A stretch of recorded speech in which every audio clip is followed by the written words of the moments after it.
여러분은 마지막으로 가족을 그리워한 순간이 언제인가요? 누군가는 매일 얼굴을 마주하는 가족이 당연하게 느껴질 수도 있고, 누군가는 세상 끝 어딘가에 계신 그리운 가족을 오늘도 마음속에 품고 살아가고 있을 겁니다. 가족이란 건 꼭 피를 나눴기 때문만은 아닐지 모릅니다. 눈빛 하나로 마음을 읽고 말 한마디 없이도 마음을 안아주는 그런 존재. 오늘 여러분께 들려드릴 이야기는 어린 시절 가족과 생이별한 한 남자의 이야기입니다. 그는 아직 철이 들기도 전에 어머니와 헤어졌습니다. 그 작고 여린 마음에는 어떻게 설명할 수도 없는 이별이 자리 잡았죠. 하루하루가 그리움이었고 누구도 쉽게 이해할 수 없는 텅 빈 허전함과 싸우며 그는 어른이 되어갔습니다. 그의 손엔 늘 낡은 흑백 사진 한 장이 있었습니다. 어머니가 마지막으로 안아주던 날 찍힌 흐릿한 사진 한 장. 시간이 흐르면서 그는 어느덧 사회의 일원이 되었고, 누군가의 동료가 되었고, 누군가에게 도움을 주는 기술자가 되었습니다. 하지만 단 한순간도 그는 가족을 잊은 적이 없습니다. 어느 날 그는 작은 실마리를 통해 어머니가 한국의 한 작은 마을에 있다는 이야기를 듣습니다. 그리고 그는 모든 일정을 멈추고 비행기 한 장을 끊습니다. 혹시 정말일까? 정말 내 어머니가 살아계신 걸까? 불안과 희망 사이를 오가는 마음으로 그는 한 걸음 한 걸음 삶의 가장 깊은 감정으로 향하게 됩니다. 오늘 이 영상은 단지 가족을 찾는 한 사람의 이야기가 아닙니다. 이 영상은 우리가 잊고 살았던 가족의 의미를 다시 떠올리게 할 이야기입니다. 누구나 가슴속에 품고 있는 그 사람에 대한 그리움, 그 이름을 부르고 싶은 순간이 있습니다. 그리고 혹시 지금 그 사람에게 전하지 못한 말이 있다면 이 영상이 끝난 후 용기 내어 한번 연락해보는 건 어떨까요? 그 어떤 감정보다 깊고 그 어떤 사랑보다 오래 남는 이야기. 바로 지금 그 감동을 시작합니다. 그의 이름은 아민, 이집트의 작은 도시에서 태어나 가난하지만 다정한 가족 속에서 어린 시절을 보냈습니다. 아버지는 철도 노동자였고 어머니는 아버지 도시락을 싸주며 하루하루를 살아가는 평범한 가정. 하지만 그 평범한 행복은 하루아침에 산산조각 나버렸습니다. 그날도 어김없이 아버지는 새벽 일찍 통근 열차를 타셨습니다. 아미는 여느 때처럼 자고 있었고 어머니는 여느 때처럼 창문을 닫으며 남편의 뒷모습을 바라보았습니다. 그게 마지막이 될 줄은 아무도 몰랐습니다. 노후된 철로에서 일어난 탈선 사고. 협곡 아래로 추락한 열차.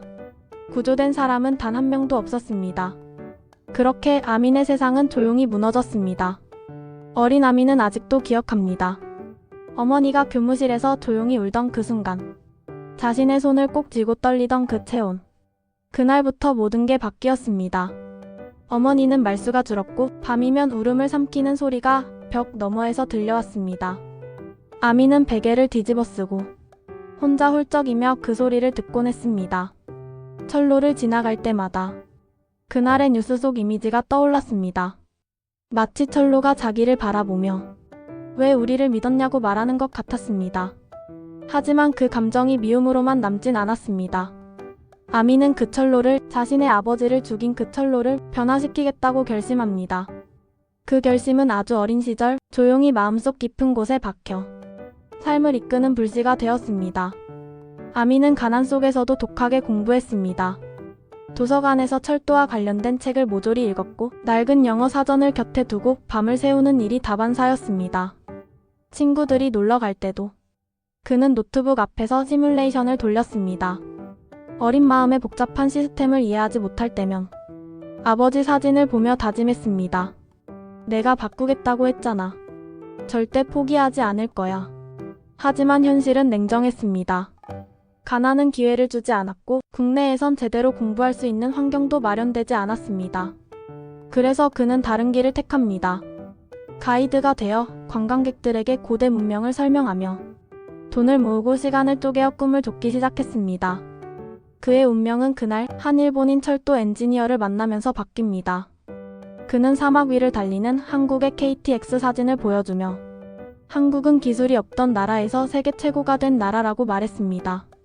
그때 처음 들었습니다. 한국이라는 나라에서 배울 수 있다는 것을. 그날 밤 아미는 컴퓨터 앞에 앉아 KYCA 한국국제협력단 장학 프로그램을 검색했고 떨리는 손으로 지원서를 작성했습니다. 낮엔 관광 가이드, 밤엔 한국어와 철도공학책을 붙들고 그는 단 한 자리를 위한 경쟁에 뛰어듭니다. 그리고 그는 합격했습니다. 이집트를 떠나 인천공항에 도착한 날, 아미는 마치 다른 세상에 온 듯한 기분을 느꼈습니다. 정돈된 거리, 정확한 시간에 도착하는 KTX, 그리고 반짝이는 철도 플랫폼. 이게 내가 꿈꾸던 철도구나. 처음 KTX를 탄 순간 그는 창 밖을 바라보며 조용히 울었습니다. 도시와 도시를 단 2시간 만에 연결하는 열차.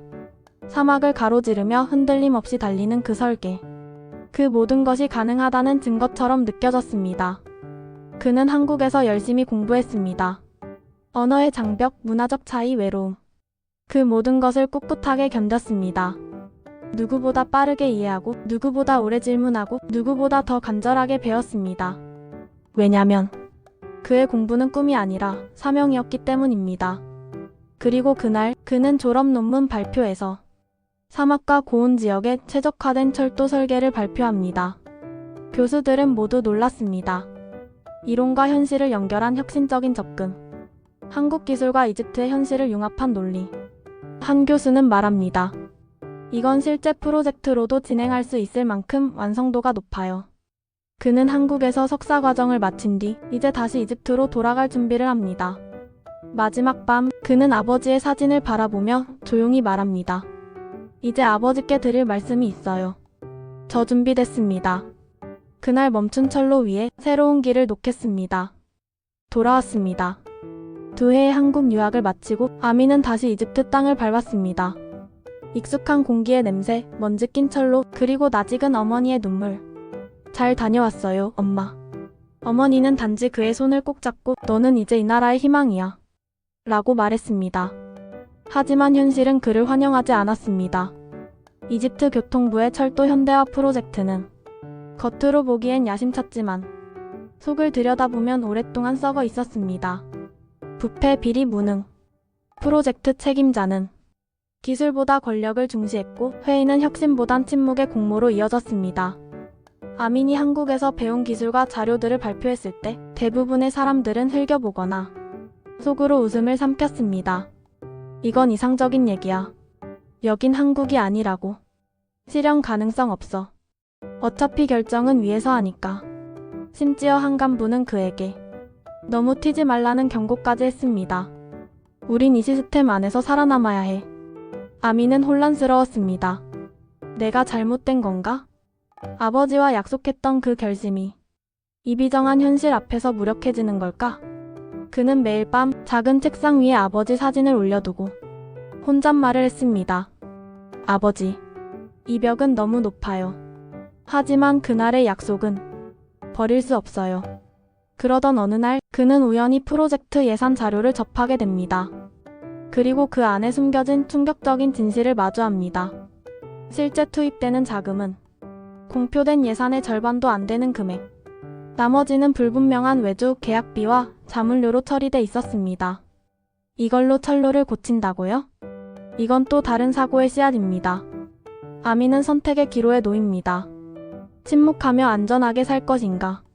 아니면 진실을 드러내고 싸울 것인가? 그는 결심합니다. 내가 침묵하면 다른 누군가가 또 우리 아버지처럼 죽을 거예요. 그는 행동에 나섭니다. 먼저 신뢰할 수 있는 기술부서의 베테랑 아불라에게 조심스럽게 말을 건넵니다. 처음엔 경계하던 아불라도 아민의 자료와 진심을 보곤 조용히 고개를 끄덕였습니다. 너 진짜 바꿀 생각 있구나. 그리고 법무팀의 나디아. 그 역시 해외 유학파 출신의 젊은 변호사로 복잡한 계약서를 분석해줄 수 있는 유일한 사람이었습니다. 이렇게 세 사람은 비밀회의를 시작합니다. 부패 폭로라는 위험한 도박. 하지만 아미는 단순한 비판이 아니라 대안을 함께 준비합니다. 한국철도기술연구원에서 받은 실제 시스템 설계 자료와 기술 이전 가능한 범위 그리고 현지화 가능한 시공 방식까지 정리된 프로젝트 시나리오를 함께 정리했습니다. 폭로는 한순간이었습니다. 알자지라 방송을 통한 특종 보도. 이집트 철도 현대화, 그 어두운 진실. 기사에는 익명으로 해외 유학생 출신 기술자의 인터뷰도 담겼습니다. 그리고 그날 밤 전국적으로 뉴스가 퍼졌습니다. 시민들의 반응은 뜨거웠습니다. 또 사고를 보려는 거냐? 이젠 정말 바뀌어야 한다. SNS에는 해시태그 아버지를 잊지 않기 위해 라는 해시태그가 빠르게 번졌습니다. 하지만 그 반대편의 반격도 곧 시작됩니다. 교통부 고위 간부들이 언론사를 압박했고 아블라는 갑작스럽게 해임, 나디아는 부서 이동 조치를 당했습니다. 그리고 며칠 뒤 아민도 출근 정지를 당했습니다. 너 뭘 바라는 거냐? 너 하나로 바뀔 수 있다고 생각했냐? 그는 회사 밖 벤치에 앉아 잠시 하늘을 바라보았습니다. 그리고 그는 익명이 아닌 실명으로 영상 성명을 발표합니다. 저는 철도 엔지니어입니다. 그리고 철도 사고로 아버지를 잃은 아들입니다. 또 다른 누군가가 저처럼 울지 않게 하고 싶습니다. 우리도 바뀔 수 있습니다. 이미 다른 나라가 그걸 증명했어요. 이제는 우리 차례입니다. 그의 영상은 100만 뷰를 넘기며 전 세계 언론의 주목을 받게 됩니다.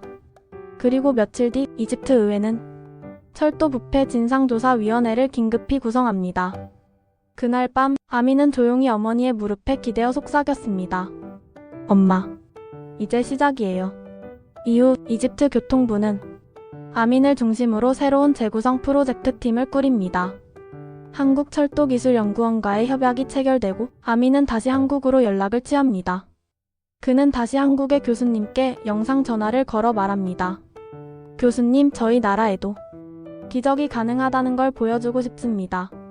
한국은 즉시 기술 공유에 응했고 기술진들이 이집트로 파견됩니다. 사막의 열기 속 처음 레일을 깔던 날, 아미는 고글을 쓰고 흙먼지 속에서 땀을 뻘뻘 흘리며 말합니다. 여기 이 자리에 아버지가 계셨다면 얼마나 기뻐하셨을까. 그 옆에서 한국의 박 부장은 조용히 대답합니다. 지금도 보고 계실 겁니다. 아버님이 정말 자랑스러우실 거예요. 그렇게 그가 어린 시절 두 손으로 꼭 쥐었던 사진의 장소 위에 진짜 변화의 레일이 깔리기 시작했습니다. 사람과 사람을 잇고 마음과 마음을 이어주는 진짜 희망의 철로. 이제 남은 건 이야기를 기억하는 당신의 마음입니다. 지금도 누군가의 아버지, 누군가의 딸, 누군가의 꿈이 지켜지길 바라며 이야기는 아직 끝나지 않았습니다. 아버지, 오늘도 이 길이를 수많은 사람들이 달리고 있어요. 어느 날 아미는 이집트 사막을 가로지르는 새 철도 위를 직접 걸었습니다. 철로는 이제 더 이상 위험이 아닌 희망의 길이 되어 있었습니다. 한국의 기술과 이집트의 땀이 같은 레일 위에서 맞닿았고 그 길 위를 수많은 사람들이 오가며 삶의 변화를 경험하고 있었습니다. 공식 개통식이 열린 날, 햇살이 뜨겁게 내리쬐는 가운데 하얀색 고속열차가 천천히 플랫폼으로 들어오자 사람들의 입에서는 감탄이 흘러나왔습니다. 어린아이부터 어르신까지 누구도 이 광경을 믿을 수 없다는 듯 연신 사진을 찍고 영상을 남겼습니다. 아미는 연단에 서서 떨리는 손으로 마이크를 잡고 말합니다. 이 철로는 단순한 교통수단이 아닙니다. 이건 우리가 서로를 믿고 함께 만든 미래입니다. 이 철로 위에 아버지의 이름을 새기고 싶습니다. 잊히지 않는 이름으로 영원히 남겨두고 싶습니다. 그날 밤 아미는 어머니와 함께 TV 뉴스를 시청했습니다. 한국의 방송에서도 이집트 철도의 기적을 보도했고 국제협력 사례로 선정된다는 자막이 흐르고 있었습니다. 어머니는 조용히 아민의 손을 잡고 말합니다. 아버지도 오늘은 편히 웃고 계시겠지. 정말 잘했다. 정말 자랑스럽다. 아민은 대답 대신 조용히 고개를 끄덕이며 창 밖으로 달리는 열차의 불빛을 바라봅니다. 시간이 흐르며 그의 이야기는 이집트 대학생들에게 영감을 주었고 아민 장학 프로그램이 만들어졌습니다. 철도공학을 공부하고자 하는 젊은이들이 한국과의 교류를 통해 기술을 배우기 시작했고 그들 중 많은 이들이 제2의 아민이 되겠다며 다짐했습니다. 사람들은 더 이상 우린 안 되라는 말을 하지 않았습니다. 이제는 말합니다. 우리도 할 수 있어. 우리가 해냈잖아. 그리고 한국 서울역에 도착한 이집트 학생 한 명이 카메라 앞에서 이렇게 말합니다. 저도 언젠가 제 나라의 철도를 바꾸고 싶어요. 아민 선배처럼요. 그가 저희에게 보여준 건 기술이 아니라 희망이었습니다. 이야기는 가족을 잃은 한 소년이 꿈을 꺾지 않고 현실을 바꾸기까지의 여정이었습니다. 하지만 동시에 이야기는 우리 모두의 이야기이기도 합니다. 누구나 한 번쯤은 벽에 부딪힙니다. 현실이라는, 타협이라는, 무관심이라는 이름의 벽. 하지만 누군가는 그 벽을 뚫어냅니다. 조용히 묵묵히 그리고 진심으로. 그 변화는 언제나 작게 시작됩니다. 마음속 결심 하나. 아버지와의 약속 하나. 그리고 절대 포기하지 않겠다는 다짐 하나. 그 작은 결심이 결국 한 나라의 철로를 바꿨습니다. 그리고 그 결심은 지금도 또 다른 누군가의 가슴 속에서 불씨가 되어 다시 피어오르고 있습니다. 여러분도 지금 무엇을 위해 달리고 계신가요? 누군가를 위한 약속을 마음속에 지니고 살아가고 계신가요? 이 영상이 끝난 후 그 사람을 한번 떠올려 주세요. 그게 가족이든 친구든 스스로든 기억하는 것만으로도 세상은 조금씩 달라집니다. 혹시 지금 여러분 마음에도 작게 울리는 감정이 있다면 그건 단지 감상이 아니라 무언가 시작되고 있다는 신호일지도 모릅니다. 이 영상을 보며 누군가를 떠올리셨나요? 아버지, 어머니, 혹은 오래 잊고 지낸 친구나 스승, 그리고 어쩌면 지금의 나 자신일 수도 있습니다. 세상은 바쁘고 우리는 늘 뭔가에 쫓기듯 살아가지만 가끔은 이렇게 잠시 멈춰서서 진짜 소중한 것을 바라볼 필요가 있습니다. 이 채널은 그런 순간을 만들어 드리고자 합니다. 바쁘게 달리는 일상 속에서 잠시 멈춰 따뜻한 이야기를 듣고 깊게 공감하고 작은 눈물과 웃음을 나누는 곳. 지금 여러분이 이 순간 느낀 감정을 놓치지 않으셨으면 합니다. 감동은 거창한 이야기가 아니라 누군가를 위해 참고 걸어온 조용한 걸음에서 시작됩니다. 저희는 그런 이야기들을 매주 진심을 담아 영상으로 전해드리고 있습니다. 혹시 오늘 이야기에서 위로를 받으셨다면 혹은 공감하셨다면 지금 좋아요를 눌러주세요. 당신의 클릭 하나가 이 채널을 더 따뜻하게 만듭니다. 그리고 구독을 눌러주세요. 당신이 다시 보고 싶을 때 언제든 돌아오실 수 있도록 이 자리를 지켜두겠습니다. 댓글도 남겨주세요. 누구의 이야기든 괜찮습니다. 그것이 누군가에게는 또 하나의 감동이 될 수 있으니까요. 감사합니다. 우리는 서로 다른 길을 걷고 있지만 이런 감정을 함께 나눌 수 있는 같은 마음의 시간을 살아가고 있다고 믿습니다. 다음 영상에서도 여러분과 다시 이 감정 함께 나누겠습니다. 구독과 좋아요, 그리고 당신의 이야기를 기다리겠습니다.